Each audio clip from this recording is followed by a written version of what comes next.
I asked my subscribers to send me their GPX files from real races so that I could analyze their pacing, and I got flooded with data, more than 100 races from all over the world. And something really interesting appeared.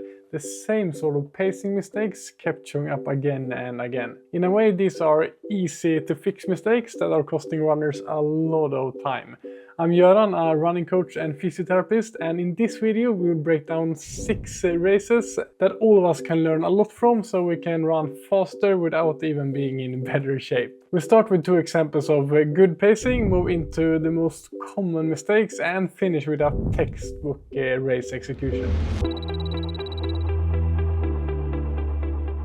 Let's start with the race that's geographically closest to me out of the races we will look at today, and it's a really good example of strong pacing execution with just a little bit of room to squeeze out maybe a few more seconds. So to analyze all these GPX files, I uploaded them into the Pacing Analysis web app I built here. This runner's goal was to break the 42 minutes in this 10K race here in Norway, and he just managed it. So let's look at his actual pacing data here. The app gives his race a B pacing grade and describes it as a masterful negative split. And honestly, I couldn't agree more.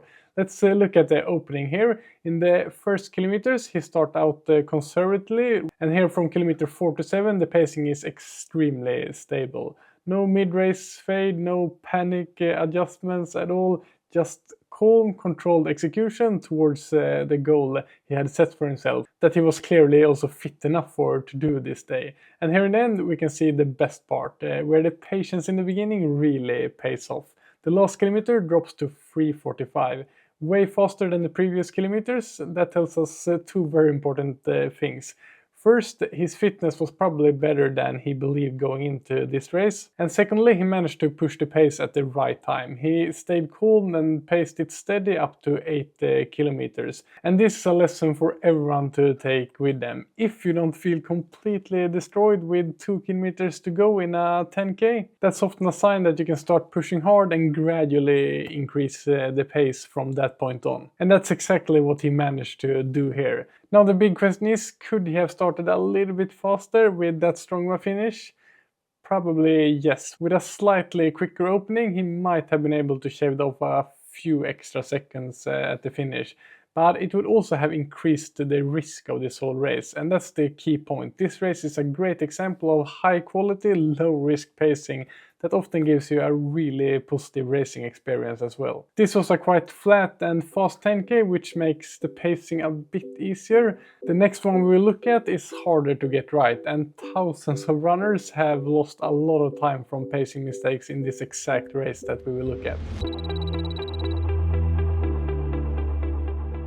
We'll get to the mistakes later in the video. I know you want to see some real bonking data, and that's coming.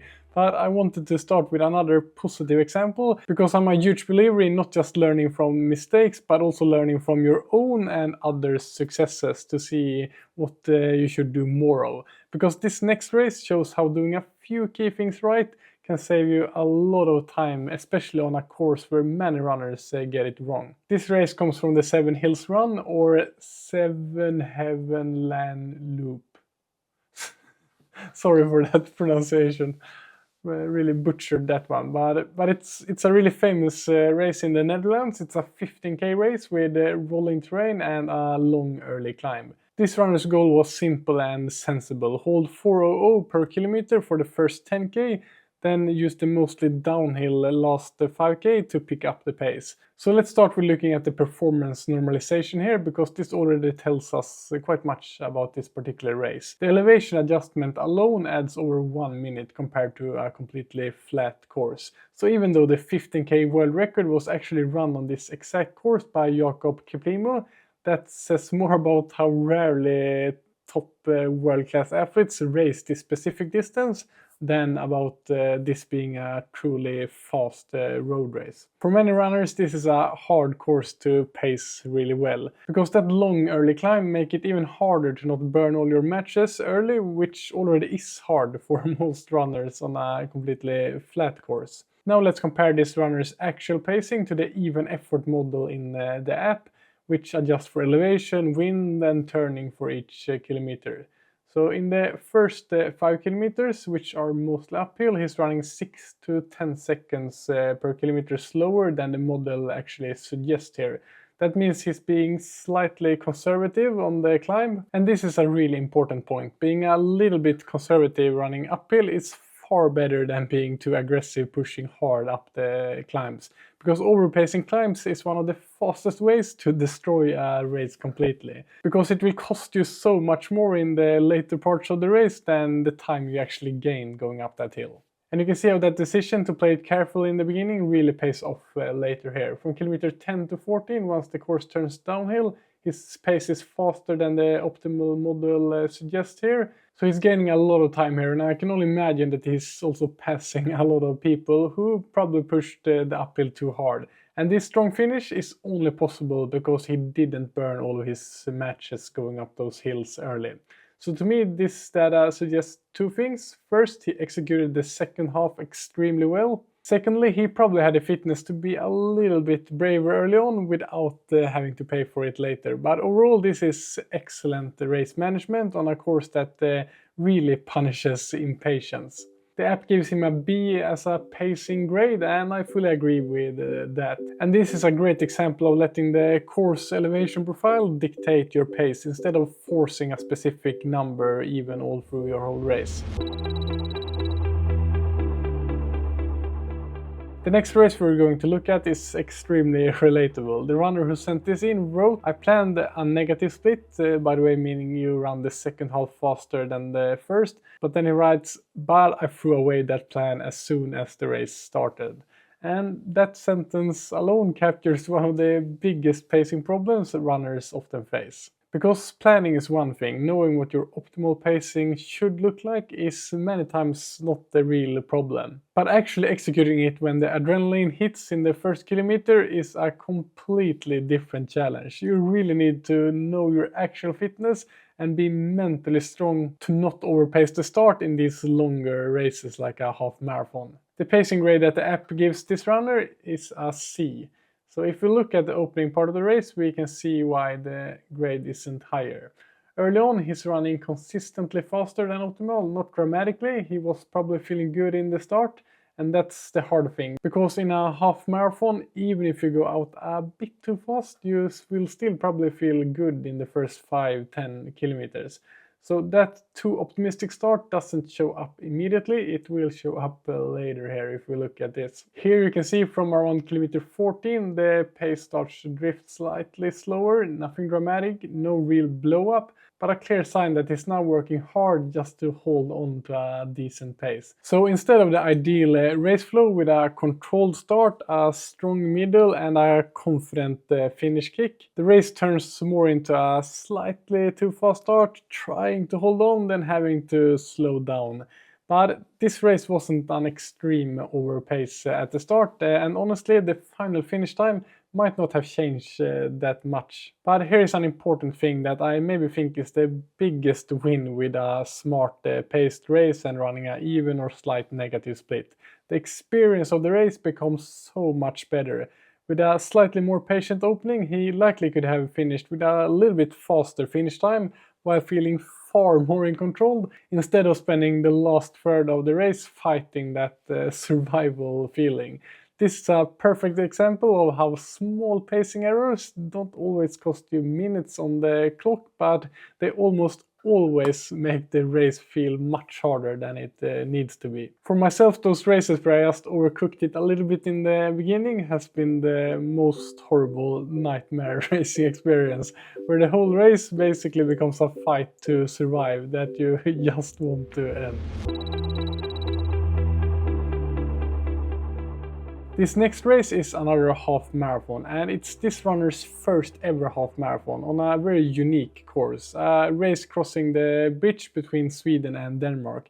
And right away the app shows us why this race probably felt pretty hard. If we look at the performance normalization, the elevation alone running up the long bow of this massive bridge adds almost 1 minute compared to a flat course.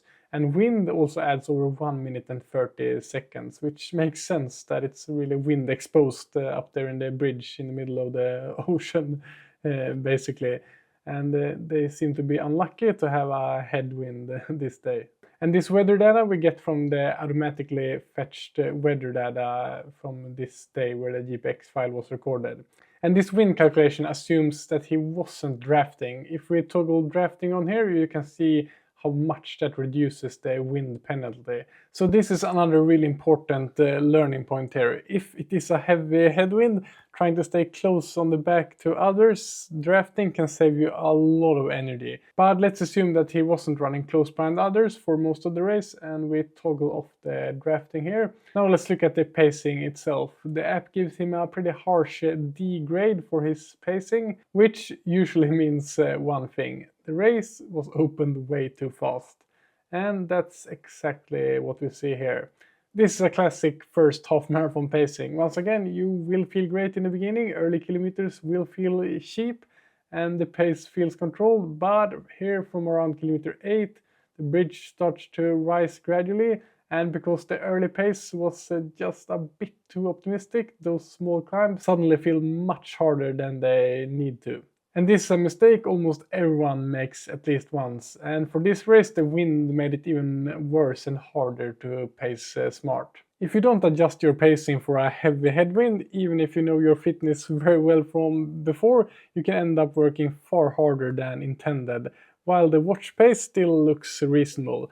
And this is a really important lesson, that the temperature, wind and elevation of a course play a big role in how fast you can actually run. And that brings us to the next example. This race is from a full-length marathon on the island of Madeira. And as soon as I uploaded the GPX file here, it's pretty clear to me that this is not the easiest marathon you can run. Elevation adds over 2 minutes to the race. It's quite much going up and down. And the wind alone this day added 2 minutes if you didn't draft.